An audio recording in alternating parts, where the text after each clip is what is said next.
네, 안녕하십니까. 저는 고려 21 행정사 사무소의 임현 행정사입니다. 네, 오늘은 내년부터 2022년도부터 변경이 되는 국가보훈 업무들 중에서 두 건에 대해서 언론 보도 내용을 토대로 각각 살펴보도록 하겠습니다. 그 두 개 중 첫 번째는 국가유공자 그리고 그 배우자가 전부 사망한 경우에 자녀가 있을 때 그 자녀가 그 유족 보상금을 승계하게 되는데, 이때 그 유족 보상금을 자녀가 몇 살까지 받을 수가 있느냐라는 문제이고요. 두 번째는 국가유공자가 나중에 사후에 사망을 했을 때 국립묘지에 안장이 될 수 있는지 여부를 생전에 미리 신청을 해서 대상 여부에 대해서 파악할 수 있는, 결과를 알아볼 수 있는 생전 안장 심의 제도라는 거에 대해서 살펴보도록 하겠습니다. 네, 오늘 영상의 내용이 도움이 되었다면 구독, 좋아요 부탁드리겠습니다. 그리고 이 영상의 끝부분에는 관련 영상이 연결되어 있으므로 필요시에는 참고하시기 바랍니다. 먼저 첫 번째 건과 관련해서 제목을 보시면 부모 잃은 국가유공자 자녀 만 24세까지 보상금 받는다 라고 되어 있습니다.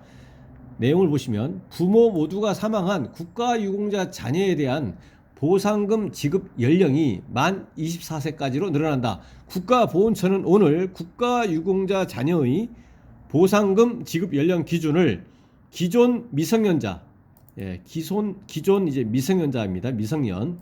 미성년에서 만 25세 미만으로 올리는 국가유공자 등 예우 및 지원에 관한 법률 개정안이 국무회의에서 의결됐다고 밝혔다.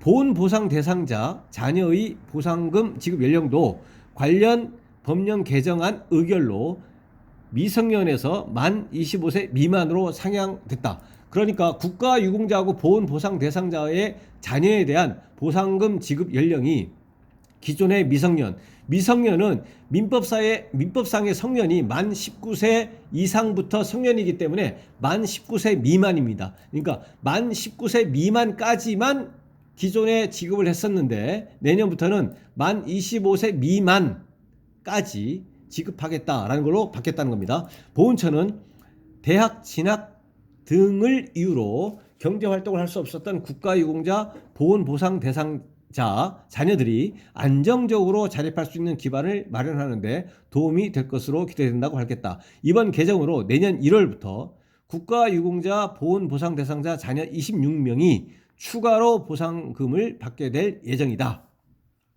제도 개선은 천안함 전사자 고 정종률 상사 유족의 사연이 알려지면서 논의가 시작됐다. 정 상사의 부인 정경욱 씨가 투병 끝에 별세하자 홀로 남겨진 고등학생 1학년 아들 정모 군의 소식이 알려지면서도 제도 개선 필요성이 제기됐다. 아울러 보훈처는 부모가 모두 사망한 국가유공자 자녀에 대한 교육과 취업 지원도 확대할 예정이다. 이들에게는 대학 학습 보조비를 추가로 지급하고 대학원 진학 때 장학금도 지급하기로 했다라고 되어 있습니다.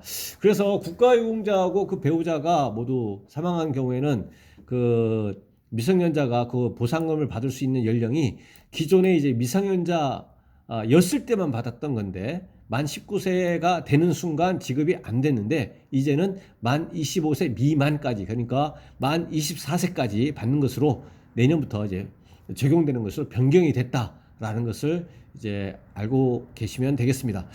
두 번째를 보시면, 두 번째 거는 제목을 보시면 국립묘지 안장될까 75세 이상 유공자 온라인서 확인 가능이라고 되어 있습니다. 그 내용을 계속 보시면 75세 이상 국가유공자는 내년부터 국립묘지 안장 여부를 온라인에서 미리 확인할 수 있다. 국가보훈처는 국가유공자의 생전 안장심의제의 신청 연령을 기존 80세에서 75세로 확대하는 내용의 국립묘지의 설치 및 운영에 관한 법률 시행령 개정안이 28일 국무회의에서 의결됐다고 밝혔다. 이에 따라 내년부터 75에서 79세 국립묘지 안장 대상자 약 9만여 명이 추가로 심의 신청을 할 수 있게 된다. 그러니까 올해까지는 80세가 되어야 내가 사후에 국립묘지에 안장될 수 있는지 여부를 미리 알아볼 수 있는 생전 안장 심의제를 통해서 신청을 이제 할 수가 있는데, 이러한 신청할 수 있는 연령이 기존 80세에서 75세로 낮춰졌기 때문에 그 대상이 이제 확대가 된 거죠. 그래서 내년부터는 75세가 되면 생전 안장 심의제를 통해서 신청을 할 수가 있습니다. 안장 여부에 대해서요. 신청은 안장 대상자 본인이 국립묘지 안장 신청 시스템, 누리집은 홈페이지입니다. 온라인상에서 국립묘지 안장 신청 시스템 홈페이지에 접속을 해서 안장을 희망하는 국립묘지를 선택한 뒤에 온라인으로 신청하면 됩니다. 지방 관할 보훈청이나 국립묘지에 방문하거나 우편을 통해서도 가능하다라고 되어 있습니다. 온라인이나 오프라인 상에서 이제 방문하거나 우편을 통해서도 가능하다. 이렇게 신청이 되어지면 어떻게 하느냐? 신청이 되어지면 별도의 심의가 필요하지 않은 경우는 바로 국립묘지 안장 대상 여부가 안내가 되고, 다만 범죄 경력 사항의 금고 이상의 형을 선고받은 경우가 있거나 탈영, 제적, 징계 처분 등 병적 기록에 이상이 있는 경우에는 보훈처의 안장대상 심의위원회에서 안장대상 여부 심의가 진행된다. 그래서 이러한 안장대상 여부를 심의한 결과를 이제 통보를 하게 된다라는 얘기입니다.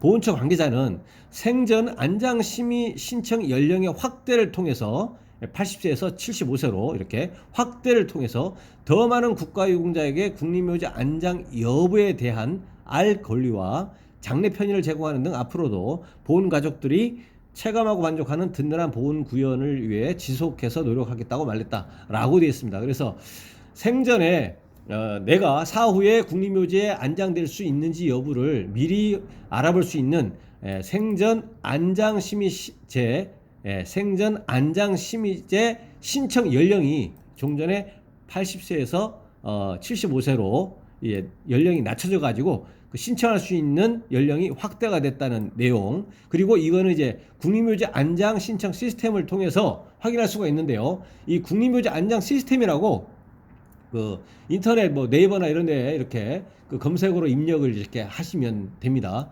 그러면 이렇게 국립묘지 안장 신청 시스템 이렇게 홈페이지가 뜨고, 여기에도 오늘 날짜로 벌써 공지사항에서 생전 안장 심의제 확대 시행 안내라고 이렇게 해서 탑재가 되어 있습니다. 그 내용을 이렇게 잠깐 보시면 생전 안장 심의제 확대 안내라고 해서 이렇게 쭉 이렇게 관련 내용이 있고요.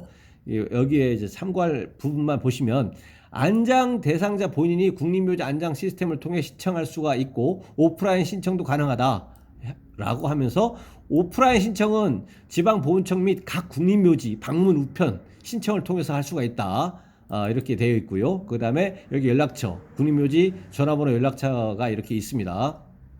그리고 참고사항에서 이렇게 있는데요. 생전 안장 심의제는 대상자에 대해 심의를 미리 진행하여 사후에 국립묘지 안장 대상이 되는지, 사후에 국립묘지 안장 대상이 되는지 여부를 생전에 확인하는 제도로 사후 국립묘지 여건 변동이나 유족들의 요청 등으로 다른 국립묘지로 변경이 가능하다.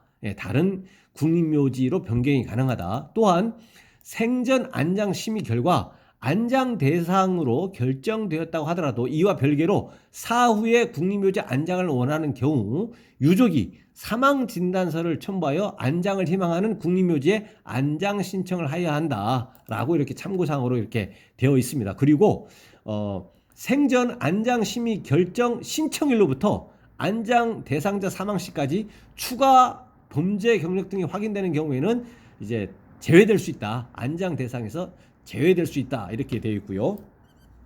기타 이제 자세한 사항은 이제 상담센터 1577-0606 또는 이제 해당 국립묘지로 문의한다라고 해서 아까 국립묘지 안장 신청 시스템에 이 본 내용이 관련 내용이 이제 탑재가 되어 있기 때문에 참고하시면 되고요.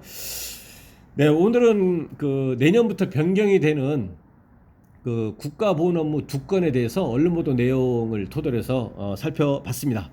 네, 오늘 영상의 내용에 질문 있으시면 댓글 남겨주시고 그러면 대댓글이나 별도의 영상으로 답변 드리겠습니다.